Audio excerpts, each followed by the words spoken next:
જય માતાજી, જય સોનબાઈમાં હું છું દેવાયત ખવડ। હમણાં જ મેં ચાલી રહેલા વિવાદનો એક વિડીયો પાછો બીજો મારી સામે આવ્યો અને મેં સાંભળ્યો એટલે મને એવું લાગ્યું કે મારે જવાબ દેવો બહુ જરૂરી છે। પબ્લિક સુધી, સારા માણસ સુધી એક સારો મેસેજ પહોંચે એટલા માટે। એ વિડીયોમાં એ બોલે છે પહેલો પોઈન્ટ કે એડ્રેસ છુપાવવું પડે છે એને।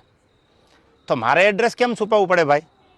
મારી તો અપડેટ હોય કે મારો ગઈકાલે આ કાર્યક્રમ છે, છતાંય તારે એડ્રેસ જોતું જ હોય તો ઇસ્કોન આંબલી રોડ ઉપર મારી ઓફિસ છે, આ મારું એડ્રેસ।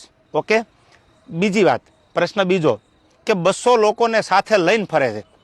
200 લોકો એટલે એક ગાડીમાં 4નું 5નું સીટિંગ હોય, તો 200 લોકોમાં કેટલી ગાડીઓ કમસે કમ મારે જોવે? આપ પણ જાણો છો। જેને જેને ડાયરા કરે આયોજકને પૂછો કે કેટલી ગાડીઓ લઈને આવું છું, એ બધા પ્રૂફ પુરાવા દેવાની જરૂર નથી। આ એકદમ ફેક્ટ વાત છે, ઉપજાવેલી વાત છે એની। ત્રીજી વાત કરું તો સમાધાન કરવા માટે 50 લોકોને દોડાવ્યા, આવો એ બ્લેમ કરે મારી પર। હું સમાધાન કરવા દોડાવું? તું એવડી મોટી કોઈ તોપ નથી તો હું સમાધાન કરવા માટે 50 લોકોને દોડતા? ઓથેન્ટિક પુરાવો કે તે જ્યારે આ બનાવ બન્યો 2 વર્ષ પહેલાં સોનબાઈ માના મંદિરે જ્યારે સમાધાન કરવાનું હતું ત્યારે પ્રવીણદાન ગઢવી એટલે કે મોગલ સેનાના પ્રમુખ, મને ફોન આવ્યો પહેલો દીપકભાઈ કાઠીનો અમદાવાદ કે પ્રવીણદાનને કામ છે। પ્રવીણદાનને કોન્ફરન્સમાં લીધા અને મને પ્રવીણદાને કીધું કે કોઈ પણ રીતે આ મામલો પતાવવાનો છે, તમે પ્લીઝ। મેં કીધું કાંઈ વાંધો નહીં, તમે પ્લીઝ ન બોલો। ત્યાર પછી મને ફોન આવ્યો મઢડાથી દાદુભાઈનો। દાદુભાઈએ કીધું કે તમારે સોનબાઈ માના મંદિરે આવવાનું છે, એટલે મેં કીધું કે આવું ખરો પણ માફી નહીં માગું। તો દાદુભાઈએ કીધું કે માફી માંગવા બોલાવાના નથી। આ વાત થયા પછી હું મઢડા સોનબાઈ માના મંદિરે રાજકોટથી જવા તૈયાર થયો। એટલે તું એવી કોઈ મોટી તોપ નથી કે મારે સમાધાન માટે 50 લોકોને તારી પાછળ દોડાવવા પડે। મારે બહુ જાજી વાત કરવી નથી, કારણ કે પબ્લિક પાસે, ઓડિયન્સ પાસે એટલો બધો સમય નથી આ ફાલતુ વાતું સાંભળવાનો।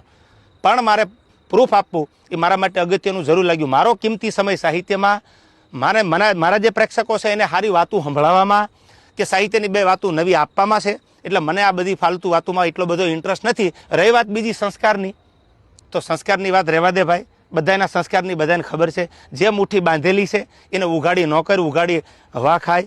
એટલે આ બધી વાત છોડી દે। અને રહી વાત છેલ્લી મોરાની, તો તને સ્ટેજ પરથી પણ કીધું હતું કે જેદી મજા આવે ત્યારે મોરે મોરો દેવાની તારી તૈયારી છે, એથી જ આજે મારી તૈયારી છે। પહેલ તે કરી છે, એટલે હું તારી રાહ જોઉં છું। સમાધાન પછી સ્થિર પાણીમાં કાંકરીનો ઘા તે કર્યો છે, તો હું તારી રાહ જોઉં છું। આઈ એમ વેઇટિંગ ફોર યુ। કોઈ લાંબી ચર્ચા કરવાની જરૂર નથી। મેં આની પહેલાંય કીધું હતું ને, હજી કહું છું, ડાયલોગબાજી બંધ કરી દે।